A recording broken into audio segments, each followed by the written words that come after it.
Hey, everybody. Thank you so much for tuning in today to my podcast. This is why I'm not invited.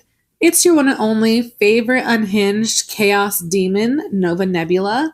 Today is Monday, March 9th. I did miss last week because my body has been fighting my allergies, which have now turned into a cold. Welcome to the weak immune system of a long hauler or long COVID patient. Yay!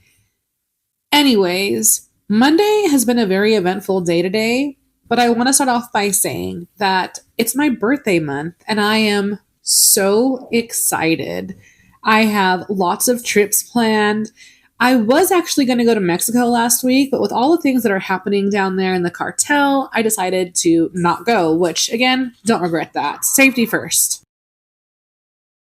I do plan on going to Mexico when things kind of calm down a little bit more.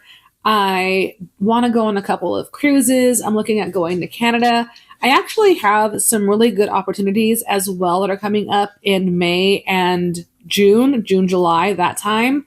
I lots of raves coming up. I'm going to be doing some workshops at some of the bigger raves. Super excited. I have a travel buddy again, and let me let you know, it is so nice to be able to get away, take some time off, and basically just relax. With this being said, expect a lot of changes. I am going to be taking some time off, not necessarily like consecutively, but I am going to be spending more time with my friends. I am going to be going on cruises. I am going to be doing a lot of me time, so expect a little bit more chaos in terms of scheduling when it comes to the venue. Just be flexible, right? We do well when we are flexible, we adapt. I am going to be cutting down some of my events from 3 events a week to maybe 2 events a week and maybe even less. Again, I do want to go on some vacations. I will see about having some volunteers maybe open the space for me when I'm gone. If not, don't worry. I will be back. I just have some me time that I am trying to get to. I'm also not sure if I mentioned that I actually started college again. Now, I know what you're thinking because I'm thinking the same thing. I had no intention of going back to college and getting another degree, but alas, here I am, week 4 into my 4-month module. Maybe not for the 4th week, but we're getting there. And let me let you know, all of this extra stimulation has definitely been doing me good. It has definitely been doing my brain good. I get to read more stuff. I'm exposed to more articles. And despite the fact that I literally have 2 or 3 jobs, again, work a full time, have a part time, doing things in between, I feel very fulfilled. I love learning. I think that we can learn something every single day. And it's really good for us to learn every day. Anyways, things are going great. I am definitely on the run. I love it. I just want to let you know that Monday has definitely been a day. When I pulled into work this morning, I was not expecting police and ambulance to be there or for a specific building to be completely shut down. But it was. There was a major altercation between 2 different people in a bathroom, because of course, why not? I wish that I could tell you that no one was seriously injured. Somebody was injured, but it wasn't life-threatening. The person that caused the injury has been apprehended and basically is in jail right now, and the other person is getting treatment that they need to recover. Thankfully, it wasn't anything absolutely horrific, but it was definitely an eye-opener about how people that are desperate, how people that are sick, unhinged, not doing well, jealous, can definitely lash out. So, talking about how everyone has decided to lose their goddamn mind on a Monday morning, recently, somebody decided to reach out to my job and basically inform them that I exist outside of my job. Now, I know I have mentioned this before in terms of having not having a morality clause or being aware of what a morality clause is, having a double life, all of that stuff. And I am very fortunate to have a lot of support from my vanilla coworkers. So, after a long weekend and when I'm exhausted dragging myself in on Monday morning, my coworkers will be like, "Hey, how was your weekend? How was everything?" And I'm very fortunate for the fact that I can express to them what I've done. Now, keep in mind, I keep all of our privacy. They don't know details, they don't know anybody else. It's all about me. I'll show them pictures of my latex outfits, what I'm wearing, where I'm at, who I'm seeing, what the venue looks like. But it's pretty anonymous every other way. They get to share with me the stories that they have of going and spending time with their family and going to their nieces and nephews' softball games and soccer games. And I get to tell them how I made a man submit in the dungeon and cry. Honestly, I think this is pretty, I don't know, tit for tat. I think it's a really good spectrum to have. And the ability to have such freedom makes me truly grateful for the coworkers that I actually have today.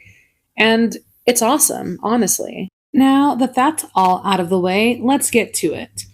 I have been in the scene for a very long time, and I have noticed that a lot of the times small conflicts become catastrophes. And there's a pattern. I noticed that certain people, people that build communities, people that center themselves in the community, kink, nightlife, lounges, lifestyle, whatever, someone's going to say something rude. It happens. Someone has a messy breakup. Enter me and my dumbass. These are minor conflicts. But suddenly, people are claiming physical harm. They're claiming assault that never actually happened. And basically, they're making these things into catastrophes. And it's nothing more than he said, she said. There's actually a psychology behind this called scapegoating. And this is when a particular group targets one person, so basically, everyone else can feel righteous, put themselves on a higher moral standing. Then that also leads us to moral grandstanding. This is when outrage becomes a performance, nothing more for attention or to elevate their own status. The sad thing here is that the result is that real harm gets buried, and people who actually need support are ignored. However, the loudest, most performative, pretending to be innocent, finger pointing, claiming abuse by other people, these people are elevated and they're applauded. Honestly, after having to go back to college and basically having to take sociology classes and psychology classes again, this makes me painfully aware of how often people value drama over substance. So, I've actually seen a lot of things, and I've watched situations where someone witnesses a physical attack at a party. Yes, someone got slapped around non consensually, and instead of checking in on the person who was attacked, all the energy goes to consoling the person who caused the attack. I literally heard somebody say, "It's okay. I understand because I've hit my partners when I'm frustrated too." That's not accountability.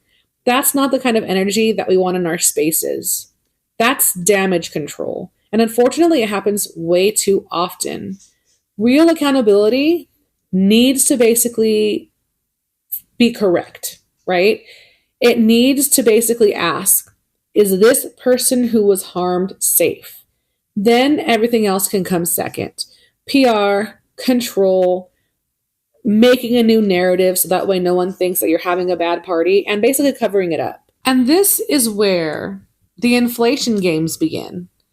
Stories are going to get twisted. We've all played that game, telephone, when we were children, and that does not change as we age. Now, maybe when we were children, it was honest mistakes. However, as adults, there's a lot of scheming, covering, and basically exaggerating or inflating things that were not true. I've seen it with my own eyes. Small disputes become these wild tales of assaults. Breakups, they turn into full-blown narratives of violence. Minor rudeness becomes physical harm. If you're in a community where everything is catastrophic, you can't actually know what's real. Psychology calls this scapegoating and moral grandstanding, and it's exactly why communities implode. The reason for this is because the real victims, they get ignored. Harassment, it gets awarded with attention. Organizers get burnt out. And trust, it disappears. Having to take these psychology classes and sociology classes reminds me of how important accuracy, context, and evidence are. Life is messy. We don't need to let community chaos make it even worse. When abusers learn the language of consent, accountability, and boundaries, they don't become safer. They become more skilled at manipulating and hiding their abuse. I have personally seen so many things. One was I literally talked to the person that it happened to. She told me that this man was rude to her. He didn't yell, didn't raise his voice, was just a dick. Her friend turned that story into clear abuse. She told me, Nova, he screamed at her. He called her names. He threatened her. And this is from somebody who wasn't even involved. And I've seen this more than once, and it's crazy how the story just gets inflated. I do my best to try to get both sides of the story. As weird as it is, again, I'm never going to press anybody for more than they're willing to tell me. I just want to make sure if there was physical harm or not. Okay.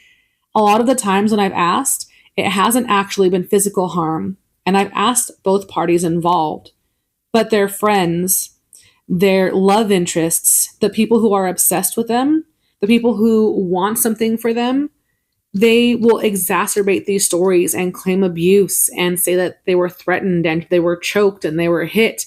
And all of these horrible things suddenly happened.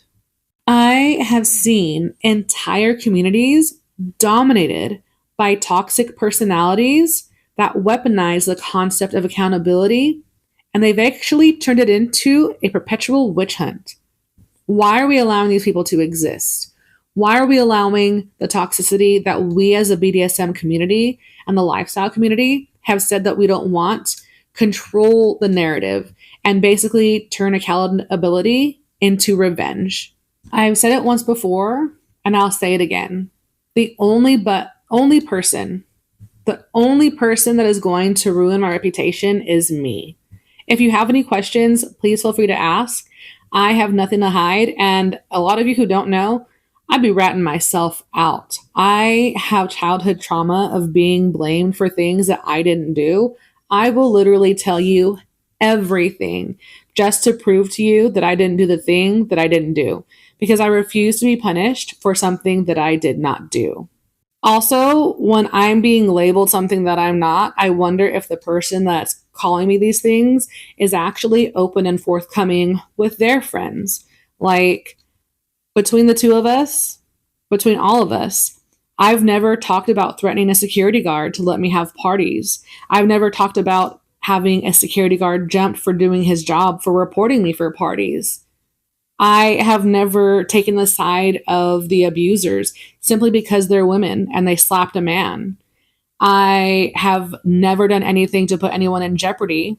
I've never blamed victims, and I've never spread rumors about people's STD statuses, whether they're real or not, just because someone said so out of saying, oh, what's for the safety of the community? I will be the first person to tell you that I am not perfect, and I have never claimed to be perfect.